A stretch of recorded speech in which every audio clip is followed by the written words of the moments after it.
Wait a second. Season 6, Episode 5, Slide Whistle Stooges.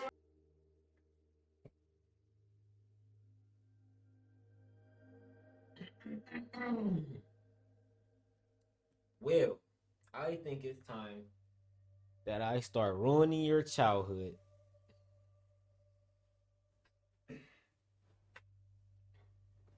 Well, I think it's time to start ruining your childhood.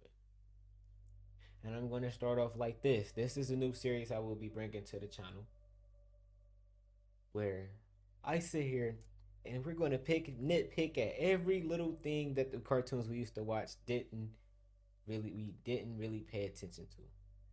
So without further ado, we're going to start off with SpongeBob. What up, YouTube? It's your boy Leafeey. To fuck your childhood. You watch SpongeBob, certain things don't add up. Or rather, certain things do add up in a weird way. So here are 5 SpongeBob theories too good not to be true. 5. There have been some theories that suggest that a Krabby Patty contains real crabs, making Mr. Krabs a cannibal who is more than willing to sell out his own kind. It does kind of work, since that would give the name Krabby Patty more meaning. Plus, we don't really see many other crabs in Bikini Bottom.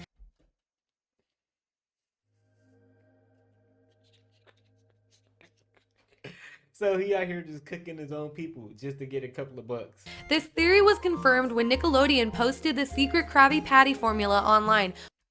What? Seaweed buns? Contains imitation crab. Even though imitation crab is not real crab, it's still made out of fish, which means that any of the fish that come to the Krusty Krab are kind of, well, partaking in cannibalism by eating there, whether they know it or not. 4. In the episode of SpongeBob where SpongeBob and Sandy do karate with each other the entire episode, it's actually a metaphor for sex. The episode starts with SpongeBob coming home, looking out for Sandy to do karate with. Why would Sandy already be in his house if they were not in a relationship? And just listen to this. Just a second. Safety first. And now. I never thought about that. Spin technique. Safety first? That's totally representative of condoms, and SpongeBob announcing his special techniques? That has to be code for sex positions. Even at the Krusty Krab, SpongeBob can barely get any work done because he can only think about karate with Sandy, and sees her everywhere. In his mind, she even winks at him. Later in the episode, Mr. Krabs runs into SpongeBob and Sandy doing karate in the park. Just listen to what he says to them. No more karate. It's poisoning your mind. Mammals. It's poisoning their minds? That doesn't sound like something you'd say about karate. He even smells them like they smell like sex. And that mammals bit was funny too. It really does look like this entire episode was about sex. 3. There was always something a bit different about SpongeBob SquarePants, but what if the crazy characters are actually the result of nuclear testing from 1946? SpongeBob lives in Bikini Bottom, which according to Nickelodeon themselves is actually a part of the Bikini Atoll, and because they live underneath the atoll, that's how Bikini Bottom got its name. There was actual nuclear testing by the USA at Bikini Atoll way back in 1946, and during the testing, they set off numerous bombs to essentially see what would happen. One particular bomb was nicknamed Baker and was let off 27 meters underwater. The theory is that the explosion makes SpongeBob's home and explains all the bizarre creatures living in Bikini Bottom with SpongeBob and his friends. Maybe the nuclear explosion is the reason SpongeBob and his friends are able to talk in the first place. My own personal theory, if this were true, is that since Sandy is the only one that's actually not from the sea, being that she's a land squirrel from Texas, she really decided to move to Bikini Bottom to study SpongeBob and all of them, and to study these creatures that the nuclear explosion created. But after staying there and becoming close with all of them, she abandoned her research of them and decided to stay with them in Bikini Bottom instead. She is into science after all, so that might not be so far-fetched. 2. The Welcome to the Chum Bucket episode of SpongeBob is a metaphor for a child going through the divorce of his parents. The theory goes that Mr. Krabs, the dad, loses SpongeBob in a card game custody battle to Plankton, the vindictive ex-wife. Plankton's computer wife, the step-parent, urges him to win him over with gifts. The answer is obvious. To get to the SpongeBob, you must show him compassion and understanding. But SpongeBob rebels and acts like a spoiled brat. In the end, Plankton admits he cheated, which could mean that he lied in court to get custody. This episode really does seem to be a metaphor for divorce, whether the writers had meant for it to be that way or not. 1. In the SpongeBob movie, all of the characters in Bikini Bottom are immortal, or at least pretty close to it. Early on in the movie, SpongeBob assumes he will be receiving the manager position at the Krusty Krab too. One of his reasons for thinking this is because of his wall of 374 consecutive Employee of the Month awards. This means that he's been working at the Krusty Krab for approximately 31 years and 2 months at least, maybe longer, but he's passed over for the management position in favor of Squidward on the grounds that he's just a kid. That's odd that Mr. Krabs would consider someone who has held a job for 3 decades to be just a kid. Also, sea sponges live roughly 20 years, so no matter what, SpongeBob has something special about him that has allowed him to live this long. The fact that no one seems to care that he's almost twice the normal age at which a sponge would die implies that the characters are aware of his immortality. One person that we know is immortal is King Neptune. The fact that an ancient Roman figure is still alive in the time of David Hasselhoff shows that immortality might not be foreign to them, and that he and SpongeBob and the rest of them are all already immortal. At the end of the movie, SpongeBob shreds up and down a guitar as if he were a rock star. He's had enough time to master playing the guitar in addition to being fully devoted to his job and having many other hobbies. Maybe these things are possible because he really is immortal. Alright, that's the first one. That is the first one. We got so many more. Now we on to the next one. The Squilliam theory. Let's look. Squilliam. Look. Now we seen some pretty good ones in there, especially about the one where the SEX one. I'm not gonna really say the word because I don't but yeah. Would you look at that? A playlist of 7. The lucky number. Oh, this is 8. Okay, it said 7 on here, didn't it? Oh no, I said 8. Well, it's time to expose Squilliam Fancy Son. Squilliam Fancy Son! Squilliam Fancy Son! Squilliam Fancyson III is Squidward's rival from high school band class. So, I just took my private yacht across my private lake to my private heliport. He's more wealthy, popular, and talented than Squidward, and he always rubs it in his face. That's right. I'm living your dreams, Squidward. Oh, just succeeding in everything you failed in. But I intend to prove that he's a fraud, using his wealth to make himself seem more popular and talented than he actually is. He goes to ridiculously extreme and expensive lengths to humiliate Squidward and show his superiority, and I'm gonna prove it. SpongeBob is one of my favorite shows from my childhood. Even going back now and rewatching the old ones, it still holds up. You might think, it's just a kid's show, there's no continuity, there's nothing worth theorizing about, but the show constantly brings back characters and references to previous episodes, and if you look closely, you can connect the dots and find some very interesting stories. And today, I'm going to prove that Squilliam Fancyson III is a manipulative fraud. Evidence number 1, the pet hospital. We first meet Squilliam in Season 2, Episode 15, Band Geeks. The episode opens with Squidward playing the clarinet and getting a knock on the door.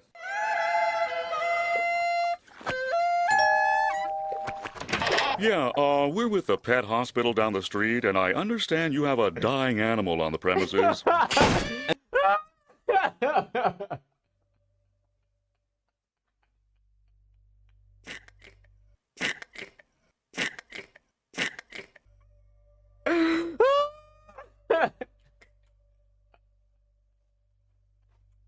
Hospital down the street, and I understand you have a dying animal on the premises. Immediately after, Squidward gets a call from Squilliam. Duh. Oh my gosh. Hello, you've reached the house of unrecognized talent. Please start after the... Sounds as though you've got a dying animal to attend to, eh, old chum? He called the people below him. This man's a bell, bro. he a straight ass for that. He called him. I believe that not only was Squilliam spying on Squidward to know when he was playing his clarinet, but he also hired the doctor to come and embarrass Squidward. Yeah, we're with the pet hospital down the street. Pet hospital down the street. We have never seen a pet hospital in Bikini Bottom. We've only ever seen just the regular Bikini Bottom hospital. We've seen this purple doctorfish before, but once again, he's never worked at a pet hospital. We've only ever seen him at the regular general hospital. Well, Mr. SquarePants, it seems you have the suds. Are you ready for your treatment? Then there's this green fish behind him, and we've only ever seen him as one of the many identical paramedics that work at the Bikini Bottom hospital. We even see him at the end of the episode to take Squilliam away after fainting. So it is very likely that Squilliam hired these two and told them to pretend like they're from a pet hospital just to humiliate Squidward. But this is just the start of Squilliam's elaborate lies. Evidence number 2, the Bubble Bowl. In the same episode, Squilliam also Tom's out. That's the best thing on like. I forgot the. Shut up. says, I'm the leader of a big fancy band now, and we're supposed to play the Bubble Bowl next week. The problem is, I'm busy next week and can't make it, so I was hoping you and your band could cover for us. But we've never seen Squilliam's band before, and despite claiming he's too busy to make it to the Bubble Bowl, he still shows up at the end to watch Squidward's band. So both his excuse and probably his band were made up to pressure Squidward into humiliating himself at the Bubble Bowl. Evidence number 3, Squilliam's friends. In Season 3, Episode 8, Squilliam returns. Squidward leaves for work and conveniently bumps into Squilliam and all of his fancy friends, despite Squilliam not seeming like the kind of guy that would come near the Krusty Krab. He and his friends make fun of Squidward for working as a cashier. Hold it! Don't tell me! You're a cashier! Don't lie. Lying always makes it worse. But I believe that this encounter was planned out by Squilliam in advance, and he hired all of those people to pretend to be his friends. Take a look at Squilliam's friends. They're all nicely dressed. You kind of get the sense that they're fancy, high status. Am I tripping, or is Buddy that fish right there? Zoom in. Is that SpongeBob fit right there? Is that SpongeBob fit, or am I tripping? He just ain't got the top. Members of Bikini Bottom, but they aren't. This is more like what the fancy rich people in Bikini Bottom look like. These are just some regular Bikini Bottom citizens. Most of them usually don't even wear nice clothes like this. And most of them are regulars at the Krusty Krab and would already know Squidward as the cashier. My daddy doesn't have enough slime! These are not the type of people Squilliam would hang out with. I mean, why would Squilliam be hanging out with one of Pearl's teenage friends? At the end of the episode, Squilliam even admits to his whole life being fake. I made everything up about my life. I have no yachts, I'm gonna be honest with y'all. I low-key think Squilliam got feelings for Squidward, and he don't know how to. He got feelings for Squidward. Let's be honest. or anything. I was only trying to impress you. And then, of course, he quickly says he's just kidding. Is that true? Of course not! I'm filthy stinking rich! But was he kidding? I mean, obviously he's rich, but is there a nugget of truth in there? Evidence number 4, the statue. In Season 7, Episode 6, Squidward has to pick up trash for community service, and Squilliam once again conveniently bumps into him and reveals he's cleaned up so much trash that the city actually built a statue of him. Maybe if you clean up Bikini Bottom, they'll build a statue of you. Oh wait! They've already built one. Of me! I cleaned up all of Bikini Bottom in only 1 week. I believe that once again, this encounter was staged by Squilliam, and he actually paid to get that statue built. As Squilliam tells Squidward about the statue, a female fish admires it and says, Bless you, Squilliam Fancy Sim. Bless you. but if you remember, this is one of those friends Squilliam likely paid, making her whole comment feel very fake. By the end of the episode, Squilliam's statue gets destroyed. A police officer approaches and they have this exchange. This is your statue? It was. Squilliam admits that it's his statue, not the city's. And why else would the officer give him specifically a ticket if it was city property? Evidence number 5, the concert. In Season 6, Episode 17, Squidward watches Squilliam play the clarinet. This man is exposing this man. He is exposing him. So whoever likes Squilliam, not anymore. Not anymore. Matter of fact, let's go ahead and make. Go get him. FBI, open up! He's out of there. clarinet at a big fancy concert. He receives a standing ovation, causing Squidward to leave angrily. But I believe this entire concert is a scam. Not only has the audience been paid to cheer, but Squilliam never even touches his instrument. Once again, many of the audience members were part of Squilliam's quote-unquote friends, but we also never actually see Squilliam play the clarinet. I mean, like, I thought it was the end of the concert when we saw it, so, but I'm gonna let you talk, I'm gonna let you finish. The episode opens right after he's finished his performance with the audience cheering, and one member of the audience says, "He's such a great musician. He doesn't even have to touch an instrument to be brilliant." Maybe the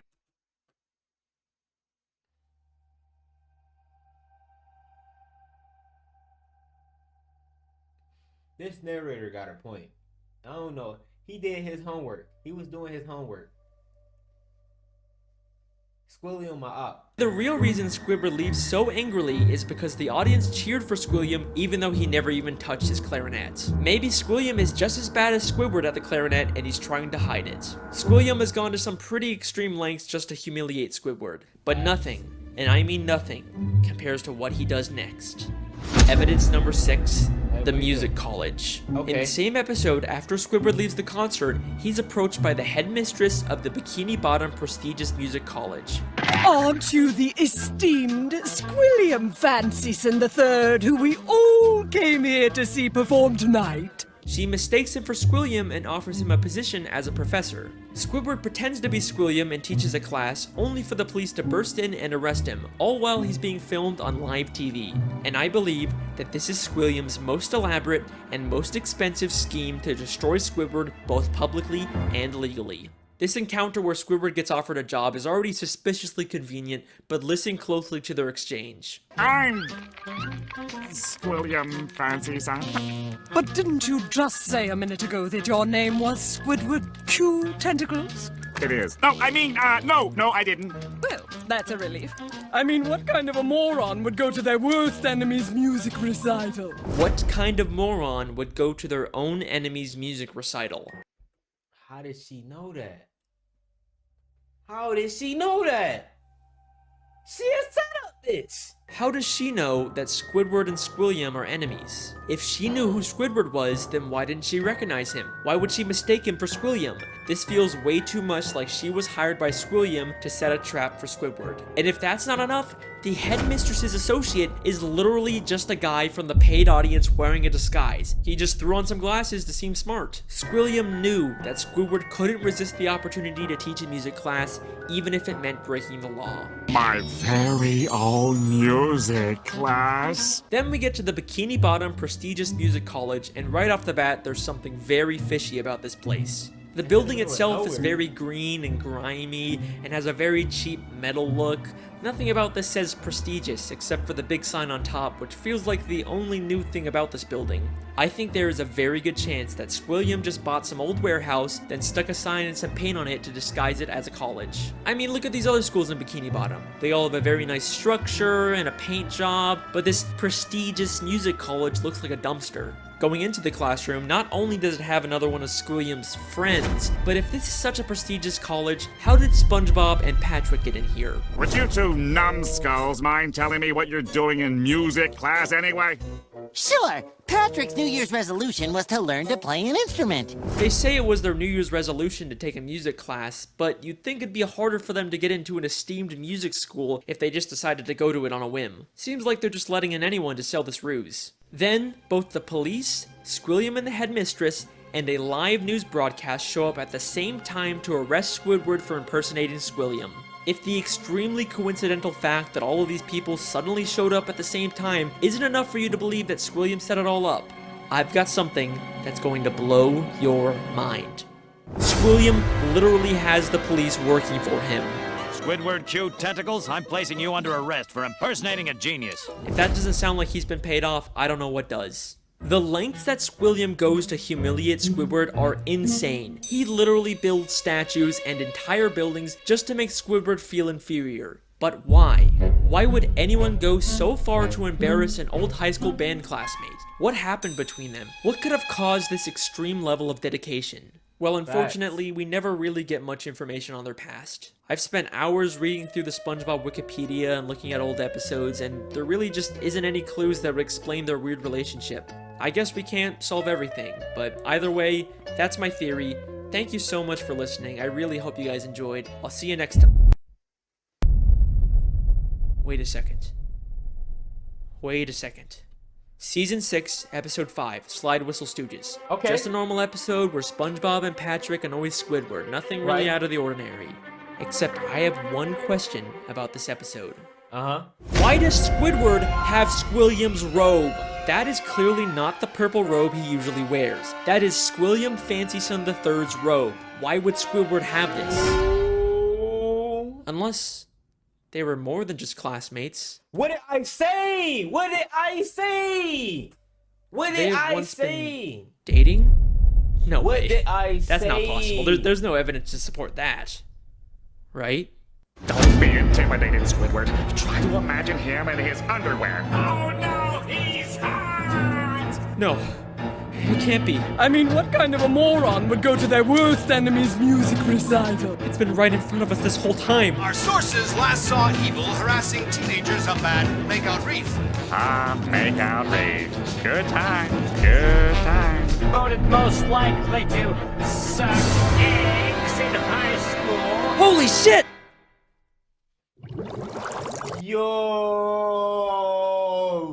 Yo, I was not even thinking like that. Who made this, bro? Who made this, dog? Alex, dog, are you serious, bro? I'm over here trying to, like, what the freak? Alex, dog, hold on, man. Let's, look, round of applause to Alex. Clap.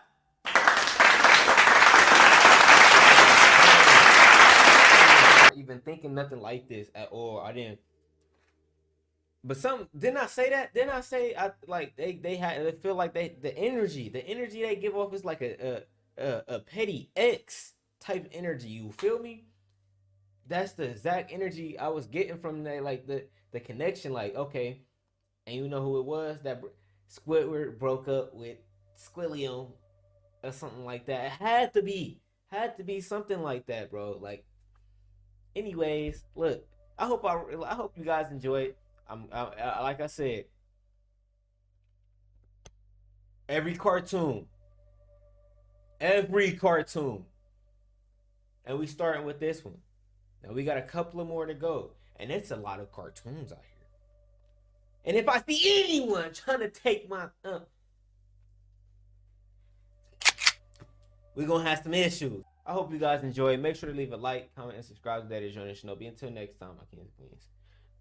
Yo!